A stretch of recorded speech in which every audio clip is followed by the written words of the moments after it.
All right, so not too long ago, I did a video where I talked about getting an agent and how to get an agent. But I made it seem like I had an agent.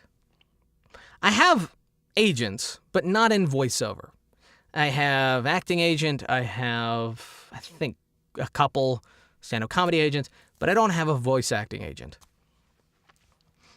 And there's a reason. I've been contacted by a lot of voiceover agencies. I've been contacted by a lot of managers and agents, but the thing that always basically breaks the deal for both of us, that basically makes their mind up as to whether or not they want to work with me, is my dyslexia. So I'm not going to name the agency, but very late last year, 2018, this is 2019 right now when I'm recording this, there was an agency that I had been contacting on regular. They live in Texas, and I live in Texas, and I thought it'd be easier to work with a voice acting agency in Texas. And so we had been in contact, and they finally listened to one of my demos and got back to me. I've been sending them demos like every year, but I would never get anything back. This time, I think it's because the demos were updated and sounded way better. They finally contacted me. We eventually had a Skype session where I talked to one of their, I don't know if they were a coach or one of their agents, but we had a Skype session. She just wanted to test my skills. They sent me some sample scripts to go over, but basically I only had like 10 minutes to go over them before we did the Skype session. And they were all really, really long. There's no way I could have read through all of them in that amount of time.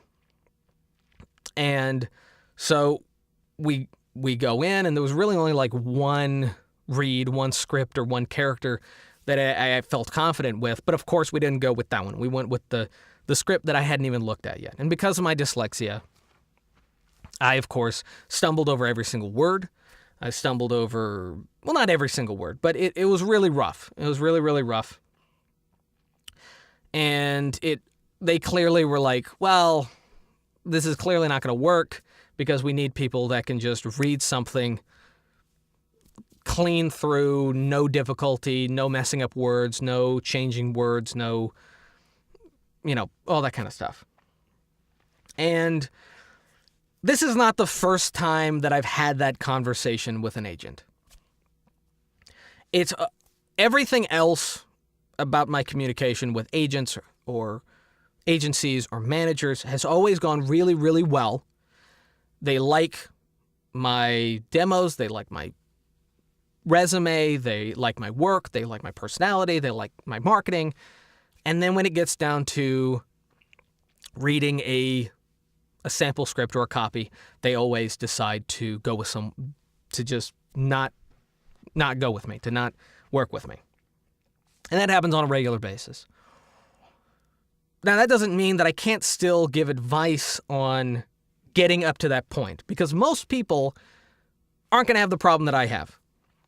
Most people aren't going to have the dyslexia problem. Now, one of the ways that I, of course, deal with it, and I've talked about this many times, is I actually have a program on multiple programs where I can actually highlight something and have it read it to me. And that kind of helps me get past the whole dyslexia thing. But the copies that they sent me were actually like faxed or copied. So they're just images. So I can't highlight them and all that kind of stuff. And that seems to be on a regular basis. I don't know why that is. But so I couldn't have the computer read it to me first as I read along. So that's why I don't have an agent. Do I hope to eventually get an agent? Yes, of course. Am I working to better my dyslexia problem? Yes, of course. But that's where I'm at. I know there were some people who had messaged me saying, how do you get an agent? Who's the agent that you have? And I'm like, I don't have an agent. I know how to get an agent. I've gotten multiple agents, but not for voice acting. I know how to get an agent for voice acting. I know all the right things to do. I know all the right things to say. I know what to present them. I know how to not waste their time. I know how to be on time and cordial and respectful. But when it comes to my disability, that's always a deal breaker. So that's basically it. This wasn't really a video that I'm sharing because I expect you guys to learn anything. This is just me just sharing a portion of my life. I want to do that every now and then to kind of just not really vent, but just kind of open up to a degree so that you guys can see the real me every now and then. Not that I'm fake in all my other videos, it's just that there's a lot of stuff that I don't normally talk about. This is one of them. This is one of the things that I just don't really talk about. Just because not everyone has my problem. Not everyone has my disability. Not everyone has the struggle that I have. So me posting those kind of videos is kind of, I don't imagine that a lot of people are going to benefit from it or really going to enjoy it at all. But that's out there. So there you go. Just opening up my soul. So if you guys liked the video, give it a thumbs up. If you didn't, fine, whatever. If you're new, subscribe, hit the notification bell for notifications. If you guys want to ask me any questions, leave them down in the comment section below. And until next time, peace.